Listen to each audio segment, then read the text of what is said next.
Et on part tout de suite à Caudry, dans le Nord. Bonjour Frédéric Bricou. Bonjour. Vous êtes le maire de Caudry et votre municipalité a voté la fin des aides sociales pour toutes les familles dont les enfants auraient été jugés délinquants.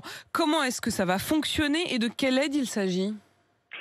Alors, il s'agit des aides sociales facultatives de la commune, c'est-à-dire l'accès à l'épicerie sociale où les gens peuvent acheter des produits à moins 80% en partenariat avec la grande distribution. Et il va s'agir également d'une aide à la cantine. Voilà, ce sont des aides facultatives municipales. Pourquoi vous faites ça ? Est-ce que vous vous dites ça va faire réagir les jeunes ? Ils auront beaucoup plus conscience des conséquences de leurs actes une fois que ça aura touché leurs parents ? Tout à fait. Alors, pourquoi je fais ça ? Parce que nous avons tout essayé. Alors, en préambule, je voulais quand même dire que Caudry est une ville de 15 000 habitants qui a tous les équipements d'une ville de 25 000 habitants. Nous avons un théâtre, un cinéma de centre-ville, nous avons un bowling, nous avons un laser game, nous avons un karting indoor, nous avons un skatepark, des terrains de football qui sont tout neufs. Les enfants ont tout pour une piscine avec toboggan, etc. Nous avons tout. Les enfants ont tout pour se distraire. Et malgré tout, une poignée d'irréductibles gaulois sème la zizanie dans tout Caudry, fait peur à des vieilles dames en tapant dans leurs volets, en cassant le mobilier urbain, en criant dans les rues, en insultant les commerçants. Il y a un gamin, il y a quelques jours, qui s'amusait à ouvrir la porte d'une commerçante toutes les 5 minutes et à lui dire salope. Excusez-moi pour l'antenne, mais bon, c'est la réalité. Voilà, donc c'est un petit peu ce qui se passe à Caudry aujourd'hui. Donc on a tout essayé.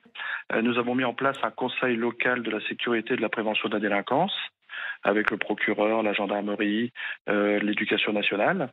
Nous avons mis en place un conseil des droits et devoirs des familles, où sont reçus les familles des gamins qui commencent un petit peu à glisser sur la pente de la délinquance. Donc on les reçoit avec leurs parents, et puis on leur expose les faits qui leur sont reprochés. En général, on arrive à de bons résultats. Vous arrivez à de bons résultats, mais quand même, cette question, Frédéric Bricou, c'est quand même, est-ce que vous n'allez pas mettre ces familles encore plus en difficulté ? Alors, nous allons faire preuve de discernement. Parce que dans ces familles, il y a des familles. Alors, il y a plusieurs types de familles. Il y a des familles qui viennent avec leurs enfants, qui sont débordés. Le gamin, il a 14-15 ans et c'est devenu le caïd de la famille. Le papa en a peur, la maman en a peur, tout le monde en a peur. Les parents sont de bonne composition, sont décidés à employer tous les moyens pour que leur enfant retrouve le droit chemin. Il y a ces familles-là. Il y a des familles, et puis après, il y a des familles qui sont complètement complices. Qui ont des conflits de voisinage, qui vont se servir de leur enfant pour aller régler leurs conflits de voisinage, qui vont se servir de leur enfant pour faire des trafics, pour avoir des revenus complémentaires. Voilà, moi c'est vraiment sur ces familles-là que je veux appuyer. Et c'est eux, donc, effectivement, qui seront pénalisés. Merci Frédéric Bricou d'avoir expliqué ça ce matin. Vous êtes maire de Caudry, dans le Nord, et votre municipalité qui a donc décidé la fin des aides sociales pour les familles d'enfants délinquants.